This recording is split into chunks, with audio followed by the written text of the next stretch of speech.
What's up, family? Joe B from Crushercast here. I have a super exciting topic cast to do for you guys tonight.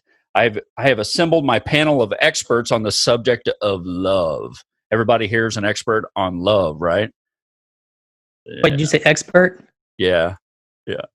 You qualify as that? I think you're misguided, sir. Okay. Well, we'll give it a shot then. Anyway, I've got Jessi, Nicki, and Colt with me. And what we're going to do, we're going to talk about love. The first episode of Topicast, we beat the hell out of the subject of fear. And as far as I'm concerned, the diametric opposite of fear is love. And so tonight we're going to talk about love.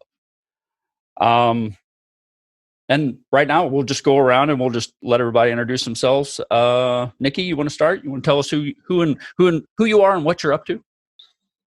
Well, my name is Nicki Shanks. I am a potter, weaver, educator. My master's degree is in fine art, so pretty much anything that has to do with making whatever, fibers, clay, paint.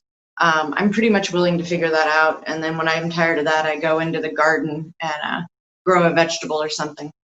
Right. So that's pretty much me. Other than that, I just have my 2 dogs and my husband who keep me busy. So I actually have some of your stuff right here. One of your yep, there's one of my incense burners. My custom incense burner you made for me. What about you, Jessi? What are you up to? Well, my name's Jessi Canoy, soon to be Canoy. Soon to be. I am a treatment counselor, and I'm also a business owner.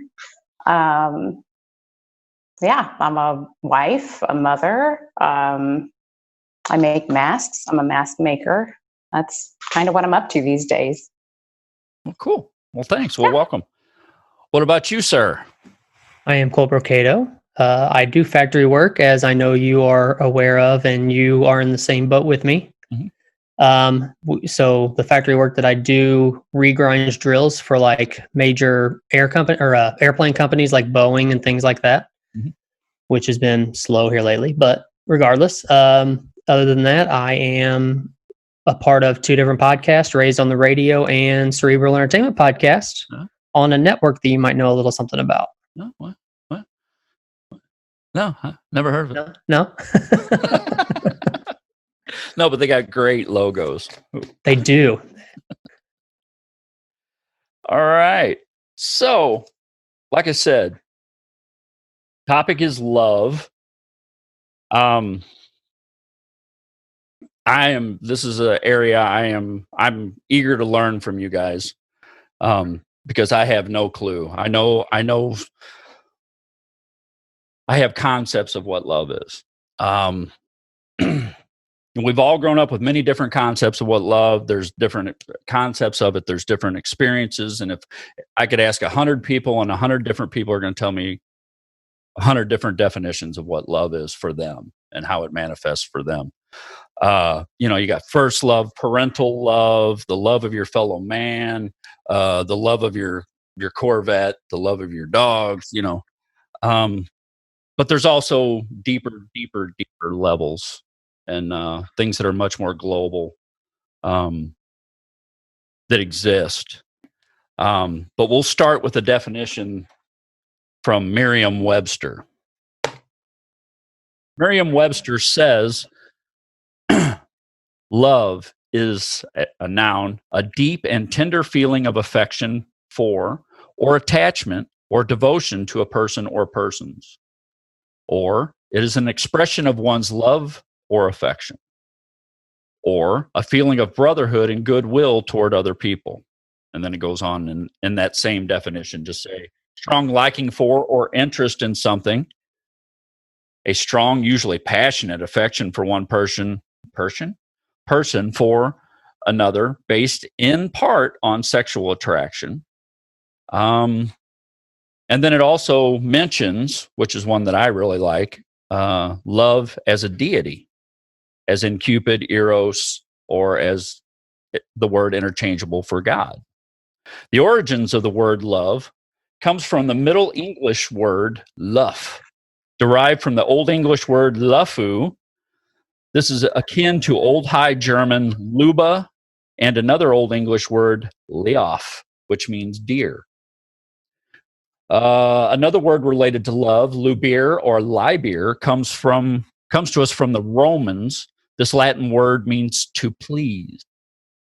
In all words related to word love, roots relating to dear, pleasing, and cherished may be found, hinting at the deeper transcendent meaning of the modern word.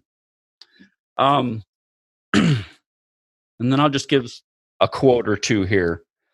A guy named Johnny Harris says, "If I could completely rid myself of self, I would automatically be full of love." I like that one. And then, Jessi, you were talking about Mother Teresa just a minute ago, and it's so funny that you did that because I had you came to mind when I pulled this one. This is a quote from Mother Teresa. "Love cannot remain by itself. It has no meaning. Love has to be put into action, and that action is service. Whatever form we are, able or disabled, rich or poor, it is not how much we do, but how much we love we put in the doing. A lifelong sharing of love with others." And that was Mother Teresa. And then this one's anonymous, and I really like this one, and then we'll jump off after this one. "Love is giving someone the power to destroy you and then trusting them not to." So, with that being said, we've all got those first loves in school and stuff like that. I can remember the first time a girl had a crush on me, or I had a crush on a girl. I believe I was in first grade. I was in love with her. And what love looked like then was I chased her around the playground and I punched her in the arm, and thank God I didn't carry that into later life. But I know the first concepts of what I would consider real love that I have are coming from my parents, my mom. My mom has always just been, when I think of the word love, the first person I think of is my mom. So we'll start with you, Nikki. What growing up, if you think back, when did you start getting a concept of love, and from where do you think maybe you got that from? Well, I grew up on a farm, and so I had a lot of animals around me. We had cows and chickens and bunnies and dogs. And so I remember whenever I would wake up every morning, I would boil all the nipples for the bottles that would go out to all the calves every morning, and then we would go out as a family and we would feed them. And it had to be a whole family excursion because there were a lot of cows to feed. And I loved those moments because I watched my family help each other do their job so then they could go do their next job. And that time spent together is one that, if you've just never experienced anything, that it was love. It was watching my family work together. It was watching the nourishment of animals and life, and just having that time together. And that's where I would really remember, being like from the age of 4 on, just being with my family, and we just always had lots of time together, dinners together, just day in and day out, we were together. And I still try to share those moments with my friends now, getting close to 40. I had a pizza making night with friends the other night, and I made pizza dough, and I made everybody go around, and we grilled pizzas outside, and, and just shared the love of food and friends and family with each other. And I think it's that gathering and that working together and that nourishment that I noticed it. I mean, it seems like with that time, you really do find love with your family. Yeah. I love that you use the word nourishment, because my mom was a stay-at-home mom and Southern mom, and everything was related to food. But there was so much love. I mean, everything that you ate, she did with her hands. And if I skinned my knee as a kid, she made me something to eat. And there was, the food was nourishing, but there was something so much more, that attention that she gave me, and that love, and that everything was going to be okay. I carried that into later life, thinking that it was the food part of it. You know what I mean? That was making me feel better and stuff. That's cool. I love that you use that word. Jessi, what about you? What, growing up, how did love manifest for you? So like I think my first experience of love, like real, true, wholehearted love, was with my grandmother. I was really, really close with my grandma. All of us grandkids were. And, instead of going to the babysitter, we went to grandma's house every single day. And she was just, like, for your younger viewers, they won't know who Ward and June Cleaver are, but you do, right? Yeah. So she was like June Cleaver. And she was just amazing. She, everything she did was love. Like, she just had the warm smile and, embraced you when you walked in the door, and really made me feel important. And, she, like, I can totally relate to the food thing. She made us breakfast, lunch, and dinner, and she just would take us and buy us toys. But more than that, like, she was that warm, safe space for me when I was a kid. So she was definitely my first experience of that warm, true love. Yeah, that's awesome. I like that. What about you, Colt? To be honest, this is kind of odd for me. So, like, as far as love itself goes, I'm probably more finding out, like, what I really think it is now, within, like, the circle of people that I choose to have around me, and my wife, and getting closer with my family. Like, growing up was a little different because, like, I had a dad who worked swing shifts all the time. He was rarely ever home, didn't really make it to a whole lot of stuff that I did. But I also had a mom that wasn't like overbearingly loving, but was a very loving mother. Mm-hmm. Like, I couldn't ask for better. Yeah. But there was a little bit of distance in the home because of different work schedules and all those kinds of things. So not only did I not see him a whole lot, but my parents didn't see each other a whole lot either. So, like, as far as like getting that real essence of love, I guess, when I was younger, I didn't really feel it a whole lot besides from my mom. Going through relationships, I think that hurt me a little bit growing up because I was finding different ways to react in relationships. Like, should I be overbearingly loving like my mom was with me, or should I be more distant like my dad was with me? And I kind of, chose my battles. And I finally found a woman that is here for good, so that's a good thing. But it was a long road to get where I'm at. Yeah, I can relate to the dad thing. My real father took off when I was like 3 months old, but the father who raised me, the only father I knew at that point, he was a working man, but his job ended when he got home from work. He was in his chair and he was watching TV and he watched his news and his coffee was there sitting waiting for him. And, there was some cool memories early on, but once I got of a certain age, it was, get away from me, kid. I'm tired, and I found out many, many, many years later that he was that way because that's what he was taught.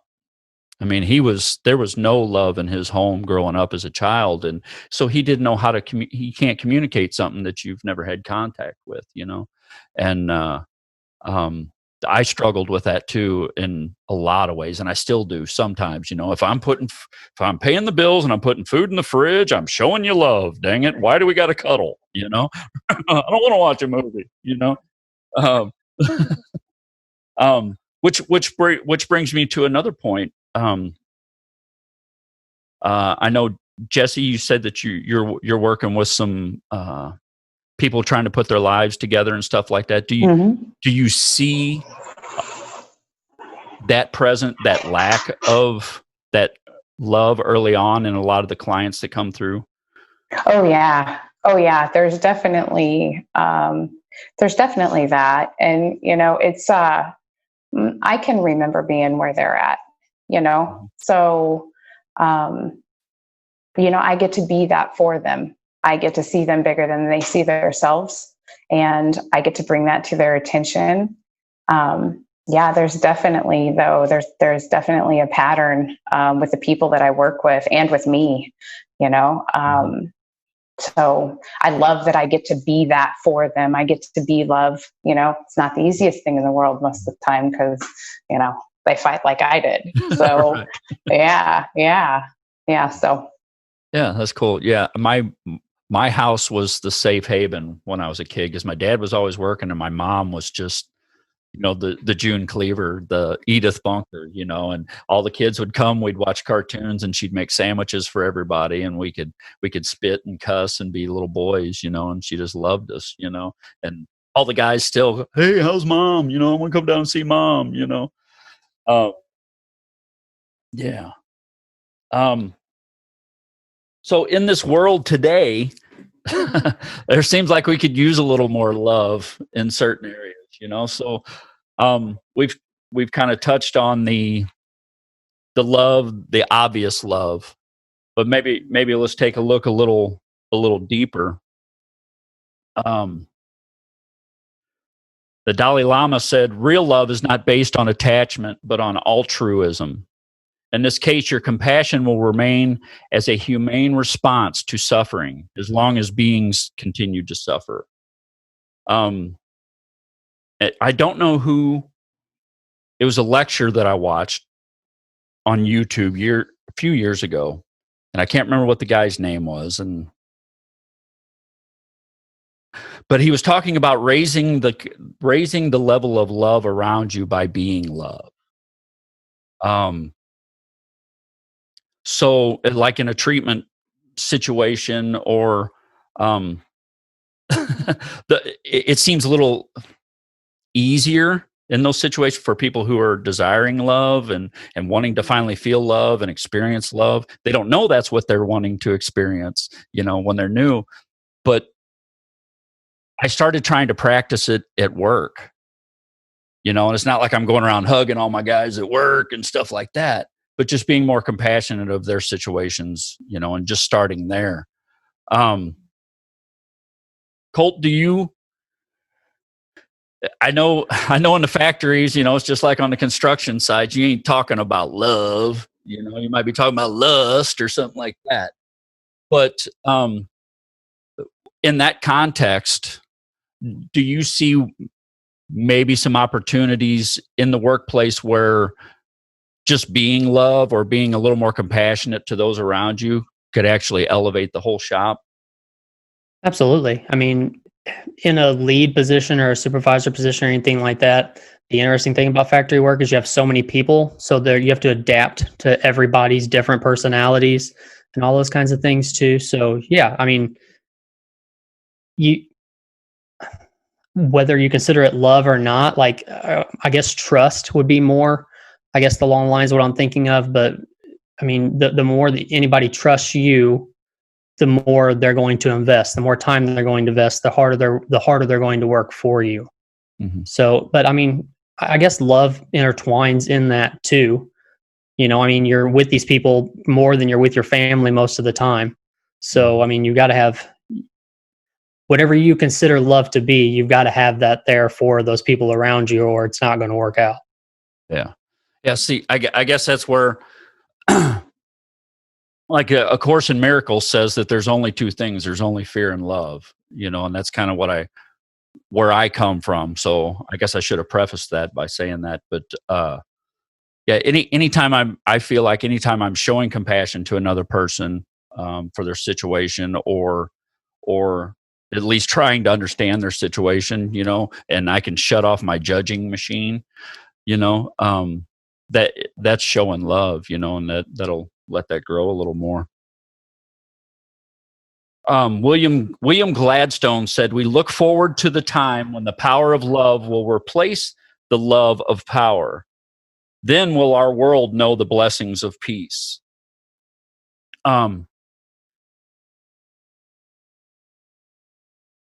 Nicki, I know that you you practice yoga and some meditation to some degrees.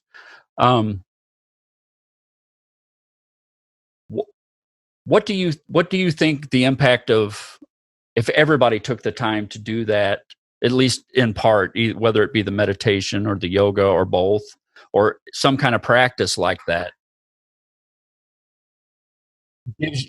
how much do you think that allows the individual to go out and show love and maybe elevate those around them? Well, I mean, I think the world should find yoga and meditation, and I usually find it in traffic the most is whenever I yell that at people. I'll be like, "You need yoga," and they usually don't get it, but it makes me feel better. Right. But I think it's important to I think it's important to find a love and understanding for yourself physically and mentally and emotionally. And I think meditation and yoga go together for all of that. And, you brought up how the Dalai Lama mentioned that the act of letting go, the act of detachment. I think that's a big deal for human beings, because we can get attached to a lot of things, and we can let those things really drag us under, whether that be a material thing or a person or whatever concept. It is. Yeah. This is what I said I'm going to do, and I'm going to do it, and it's going to go this way no matter what, rather than kind of letting yourself free, letting go of that attachment and being like, well, this is where I'm at and let's go with it. I think that we think too much. We let our intellect get in the way of things. When somebody's talking and you can see that person waiting for them to get done because they've already thought about what they're going to say. Mm-hmm. So they've totally lost the concept of listening to what the person had to say in the first place. Mm-hmm. And I think that's bad, because if you can just stop, and that's where that meditation comes back around again, because if you can just stop and you can listen, and there might be that awkward pause where you got to think it over before you talk, but that's okay. I think that is where people make a mistake, or sometimes even just give their opinion when maybe they don't realize that their opinion's not really needed. They just needed to be there and to listen and to show that person's not alone, that there is somebody there. And that's a big part of love. Whenever I taught yoga, I had a yoga studio for 5 years, and my yoga teacher never told me that I was going to be a kind of like a counselor. I never really saw that part of yoga coming in. And so I got to know all these people that would come through the door, and I got to know them each in my own special way. And then when they wouldn't show up, I would be like, oh my gosh, where's Jane, or where's Carol, or Joe, or Jim, or whoever, and I don't know, I haven't seen them. They were here last week, and then, the next week you'd find out that, Carol lost her husband. And just being able to take a moment and not dwell on it, but when that person walked in, recognize and show them that you cared. I noticed that made all the difference in the world for that human being. Even though I never knew who their husband were, I didn't meet their other halves, but I think that's why they always came back to my yoga classes, because there was this unspoken connection that I cared if they showed up or not and how they were that day. And I would say that there was a sense of love in that room that got passed around. And it can get quite exhausting as myself as the teacher. There were times when maybe that day I didn't have as much of myself to share, and I felt bad. So I would pray a lot before and after class. Like, I'd be on the mat while we were meditating, and I would pray to the God above. I would just say, I need your help today. Like, I don't think I can get through this class on my own. I got an hour and 45 minutes and I'm ready to take a nap. So every time I got through and afterward, I would always be like, why was I so like resistant to getting that class done? That was awesome. And everybody would talk and gather and share and smile and laugh afterward. And that grouping together was just really powerful and wonderful to be a part of. Yeah. I think that connection element, like you said, it doesn't even have to be spoken. I can think of so many times, just working with some new guys in recovery or something like that, to where we ain't got to talk about recovery. We ain't got to talk about none of that stuff. We're just going to sit and maybe watch a game, or just play some cards, or just talk, and just, it's about making those connections. I remember when the father who raised me was, he was in his last days, and they had hospice called in, and he was trying to say, he had some things he wanted to say, and he was trying to say them, and he couldn't get them out. He was crying so bad he couldn't get them out, and he finally got him out, a couple of the things out, and he said, I just wish I would have spent more time with the people I love. And here he is in the last few days of his life, and that's what's important to him. And that had a huge impact on me. The hospice nurse, she said, I've been by hundreds of bedsides while people take their last breath, and I have never once heard somebody say, I wish I would have worked some more hours, or I wish I would have worked on the car some more, or I wish I would have painted that house, or I wish I would have done that. They all say that. And that had a huge impact on me. I mean, at the time when that was going on, I was working 2 and 3 jobs just to try to make bills. And after that, I went down to working 40 hours, and either we sink or swim, but I'm going to be there, I want to live life, and I want to be a part of people's lives, So, yeah, great stuff.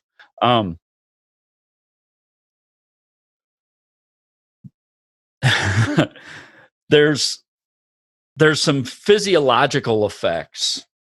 Some people call it the science of love. There's let me find him here. Found this was in February 2018 issue of the Harvard Gazette. Richard Schwartz, an associate professor of psychiatry at Harvard Medical School and a consultant to McLean and Massachusetts General Hospitals, says it's never been proven that love makes you physically sick, though it does raise the levels of cortisol, a stress hormone that has been shown to suppress immune function. Love also turns on the neurotransmitter dopamine, which is known to stimulate the brain's pleasure centers.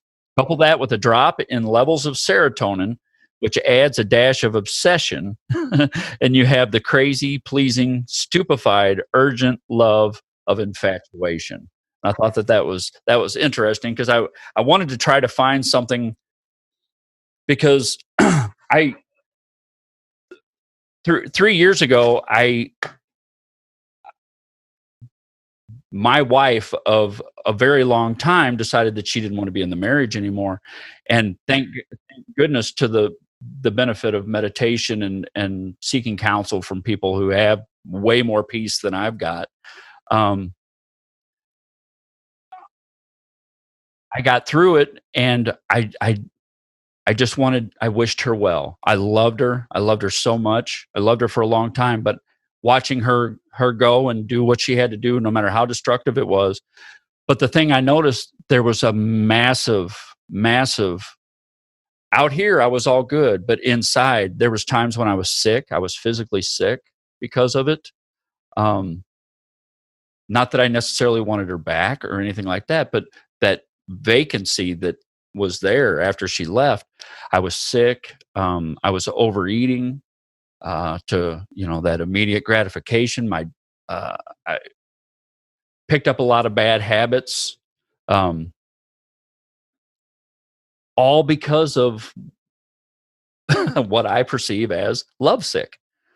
It was gone. I was lonely. I was scared. I was depressed. I'd go out and I would try to smile and, hey, yeah, no, things are going great. And then I'd go home and sit by myself, and it's like another tub of ice cream, I guess. Here we go, and I got sicker and sicker and sicker and sicker. And I know it's because of the love that I felt for that relationship, and then the grieving, and then much like I just said, the grieving of a loved one when they're gone or whatever,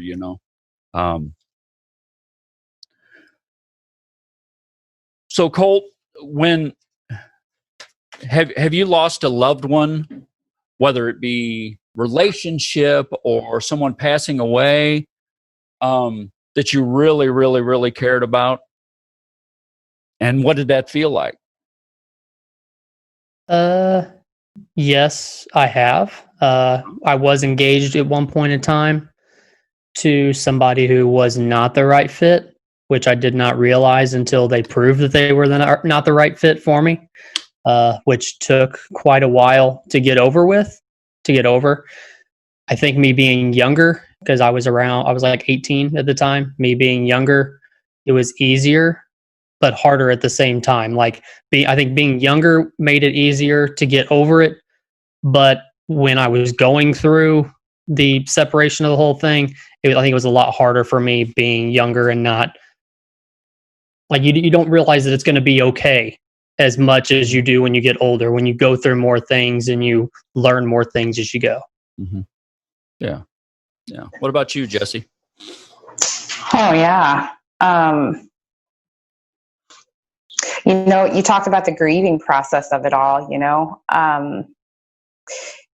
yeah, I've definitely lost people. I think really what comes to mind is now I fall so in love with what is, in my life, period, that what's really cool is that I have this awareness that I go through a grieving process of what is every time something changes. Mm-hmm. So it's pretty crazy. However, I fall so in love with people or life, or, I get, it's not even necessarily that I get let down easy. It's that I fall in love. I fall in love with my friends, especially, the people that I surround myself with these days. And sometimes when new people come in and,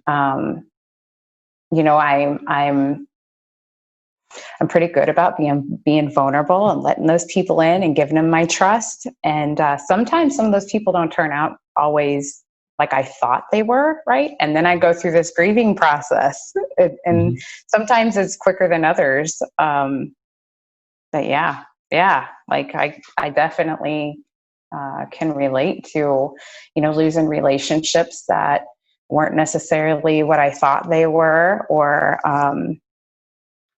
yeah, I could go into all of that, except for I'm not going to. That's a journey in its own. Thanks, Joe. Well, the only reason I kind of wanted to touch on that part of it besides just being selfish, and I wanted to talk about it for me.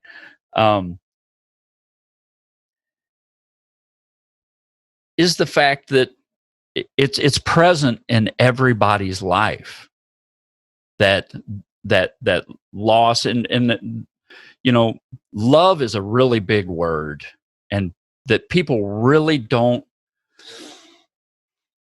You got to use it sparingly, you know, it seems like, because over the last 10 years, I've gotten in a habit. I tell my friends I love them, makes them uncomfortable as hell. I hug my friends, makes them uncomfortable as hell. It's just me, you know, and when I started doing that, I don't know, like I said, about 10 years ago, but I started doing it for me because it's what I felt, you know, and I'm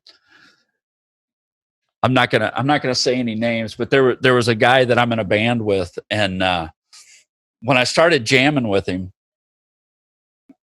he wasn't a huggy guy. At the end of practice, we'd bump fists or shake hands or something like that, and I just grab him and hug him, you know, and chest to chest, man to man, grab him and hug him, you know, and you squirm and okay, all right, oh, you know, and you get out of there, and you know, I've been playing music with him for almost 10 years now, and he hugs me tighter than anybody does these days, you know, and it's a cool thing. And I've got a few friends that, you know, when we part ways, I say, hey, love you, man. And they'd be like, all right, dude, I'll see you later. You know what I mean? And over the years, you know, hey, man, you didn't tell me you love me. And well, I didn't figure you wanted to hear it. I've said it so many times, you never say it back, you know? And okay, I'll start saying it from now on. So now they're starting to say it, you know? And it's, I don't know if that's what having an impact looks like. But just love is love. You know what I mean? It can be, like you said, that nourishing feeling, or it can be, Colt, you said it, Jessi, you said it, trust. Different people call it different things, but it all boils down to that. We all know what it is, but you know, it's there for all of us. Right. It's vulnerable. It's very vulnerable. Love is very vulnerable. You know, I can totally relate to you on saying I love you to all my friends. Like I always say, I love you to all my friends. I have my kids do it now because, you know, that's what they've seen. They see me and their dad do it. And, yeah, it's a vulnerable spot to sit in. You said that, you know, you use it sparingly. You know, I did the same thing, and today is like either love or fear, you know, and the fear of getting hurt. I practice making love overcome that continuously. And it is something that I push to choose into every single day, especially in my work life, you know, like, yeah, especially in my work life. And I meet tons of new people. So yeah, it's vulnerable. It's very vulnerable. And it's like, I have a very hard time with that word, period, you know, because I have a hard time being vulnerable. But I also know that it's a superpower, you know, and the fact that I get to show that to my kids. And I do think the world is screaming for that right now, you know, is love. And it's definitely a practice, you know. Joe, did you feel vulnerable when you first started telling your friends that you loved them, or did it just come natural and you were perfectly fine with it from the beginning? I'm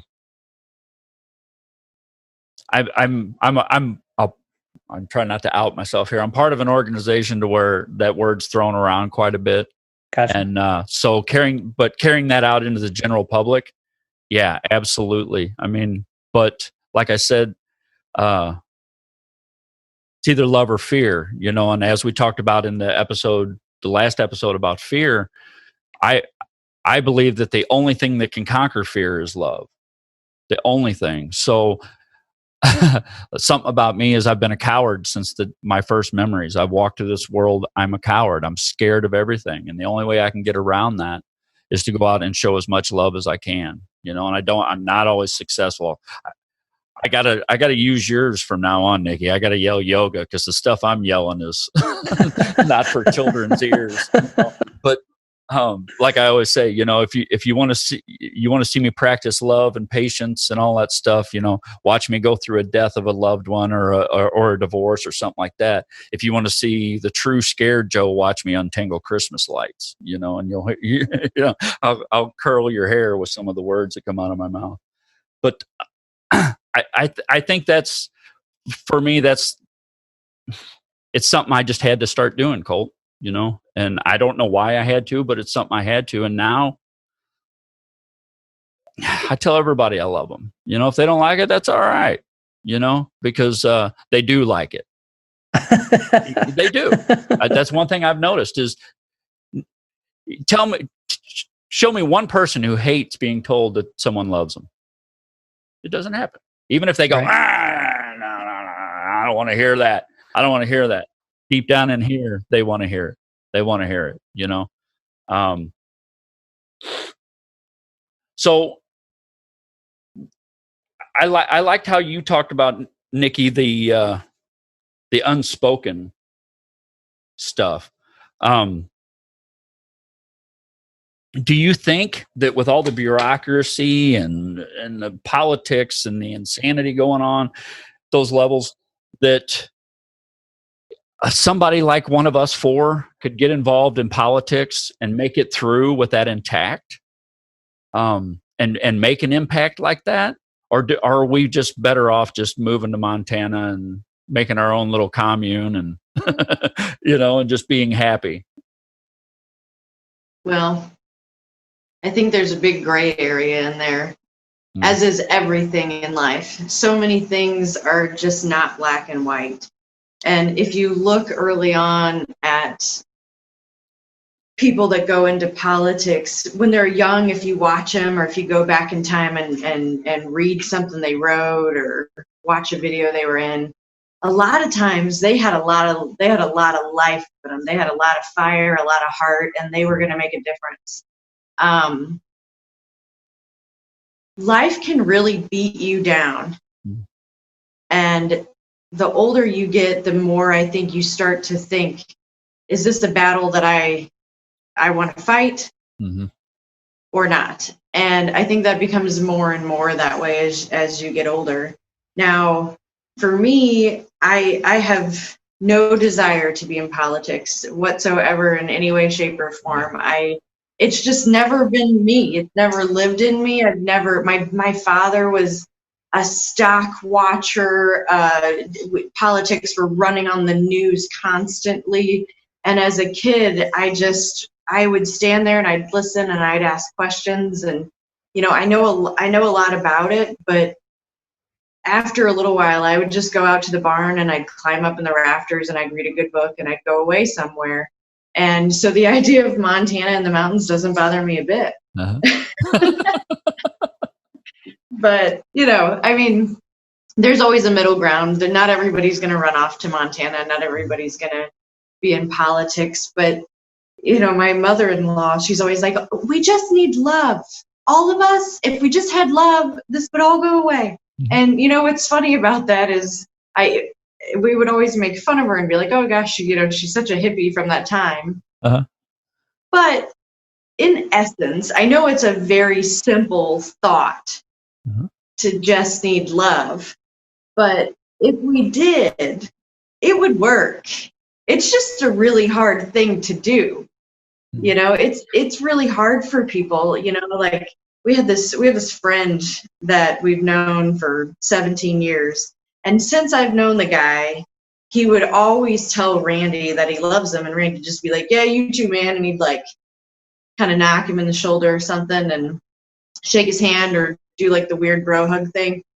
And in the beginning, once I came into Randy's life, he would tell me, I just love you. I love you. And I would just be like, yeah, me too. And I wondered if he really loved us or not. I was like, does he just say that to everyone? Or does he really love us, And so it really made me wonder about that. And after 17 years, I've learned that this friend of ours really does. Mm-hmm. He really does love us, and he really does care, and he's been there when you would think that somebody could run because they don't want to deal with it or whatever. So, I think as long as you genuinely love someone and you're able to use it in that way, I think it's a wonderful thing. But definitely not something that you would just want to fly off the seat of your pants and, just tell everybody that you love them all the time, because then it kind of becomes irrelevant. They're like, oh, he loves everybody, Right. So it's like, I think that there's a time and a place to say I love you. And I do tell friends that I love them, but I don't tell all of them. I'm very particular about who would receive such a greeting. Well, I don't want to make people uncomfortable with it, but certain ones I don't mind if it makes them uncomfortable because I know they love it. But yeah, that's so cool. The big question, I guess, in all of this is, and I guess we'll start with you, Jessi. If you could sum up love, it's a big question. It's a big question. So you want me to sum up love, like in your world today? What does it look like? You want me to help you out? Here's what it looks like. Man. Here's what it looks like in my life. Here's what it looks like in my life right now. Yeah. Watching my grandson run up to me, that light in his eyes. Laying my head on the pillow at night and just knowing that everything's going to be okay. Talking to my mom every other night, whether she wants to or not, and making sure that she doesn't lay her head on the pillow without knowing somebody cares and somebody loves her.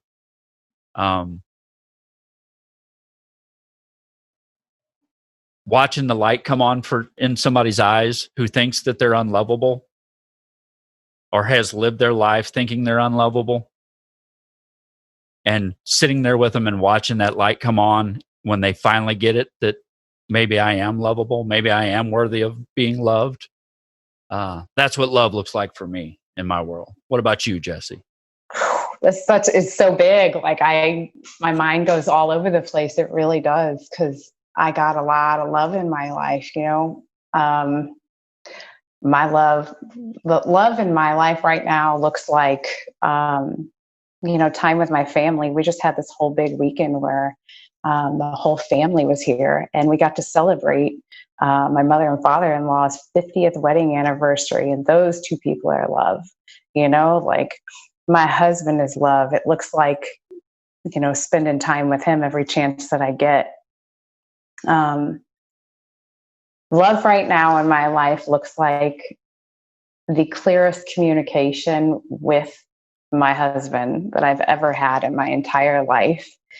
And, it looks like my kids and the relationships that I get to build with them today, which is, I didn't have the relationship that I have with my kids in my life, growing up that I get to have with them.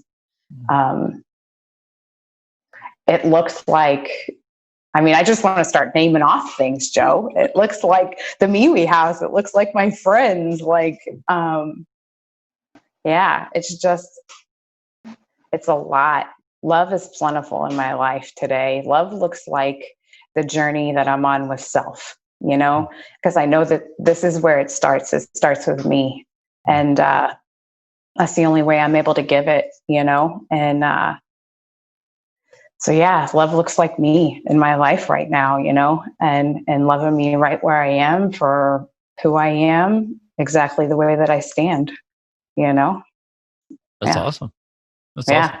What about you, Colt? What's love look like for you today in your world, buddy? If I had to simplify it, it would be just three things. Love is my wife, love is friends, and love is family. That's and me investing any time that I can into any of those three things for me is love. Ah, What? so to the point. So crisp. Not going to wax philosophical on us or anything. Just going to go right to the I don't think point. so. I don't think I have anything philosophical to throw in with it. Okay. I'll just check. I like it being simple. Okay. I can respect that. What about you, Nikki? What's love look like in your world today? My husband and my dogs mostly. I really love my husband and my dogs. Rupert, my cat, I love very much, but he is a grumpy old man, so I have moments with him. but I love him. I love his little furball self. Uh-huh. But I honestly, like, I mean, obviously your family is going to be number one. If it's not, I feel bad for a person that doesn't have that. Whatever that is, and family doesn't mean blood. I just mean family, just whoever you spend your most time with and cared to do that. And with that being said, it's time. I love time. This whole thing that has happened since March has given me more time to be with myself and alone than I've ever had in my entire life. And I love it. I have had time to create, time to fix, time to learn, time to read, time to stop and like literally see how plants have a male and female situation and how they pollinate. And I know that sounds ridiculous to some people, but it's time, and it has been such a gift, and I don't want it to go away, but I realize that, the wheel must turn, and I got to go back out there and teach the kids and do all that stuff. And, but I've been really, really in love with my time. And, my dogs are my shadows. They're with me no matter where I'm at every day. And I've become quite attached to them being there since I've been with this time.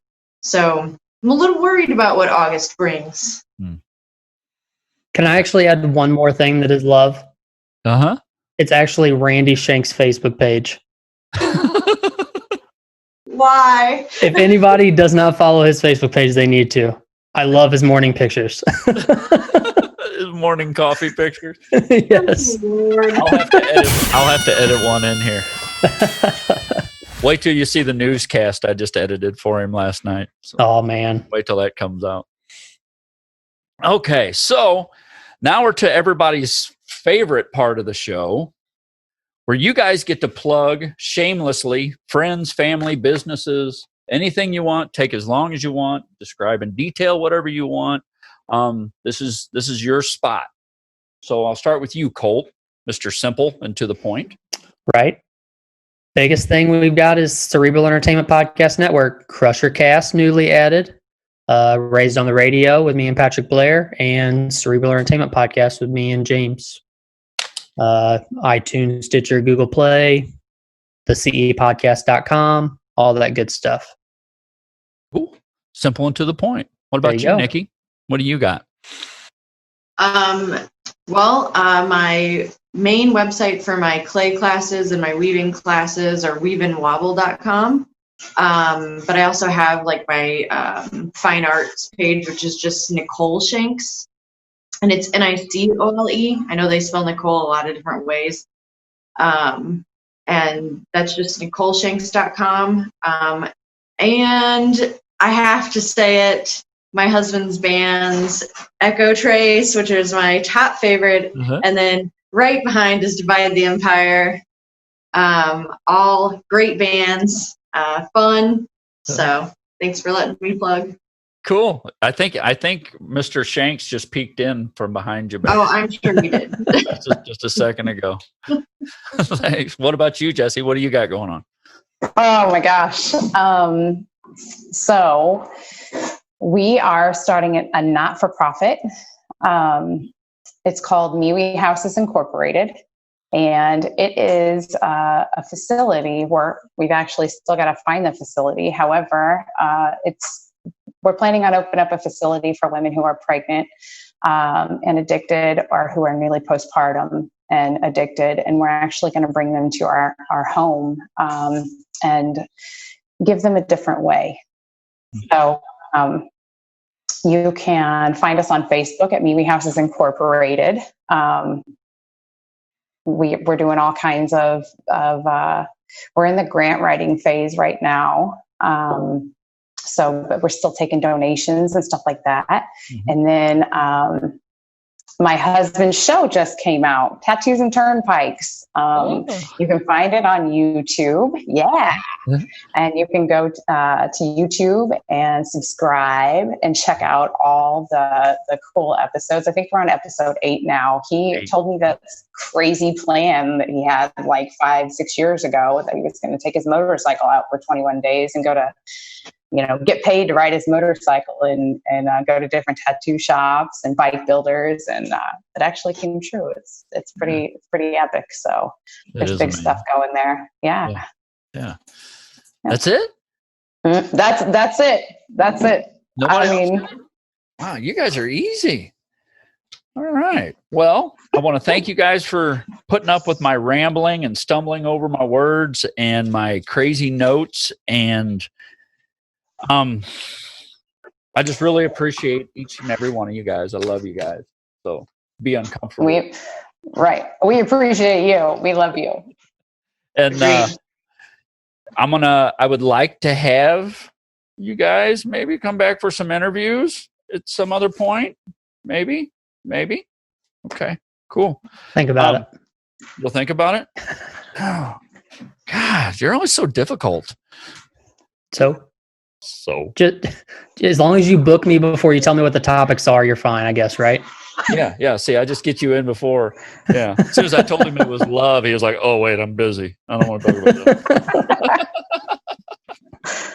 But anyways, I thank you guys so much for going on this little ride with me, and I love you guys. And I'll get all your info, and we'll put it all up there on the videos and on everything, and see if we can't get you guys some more attention. Okay.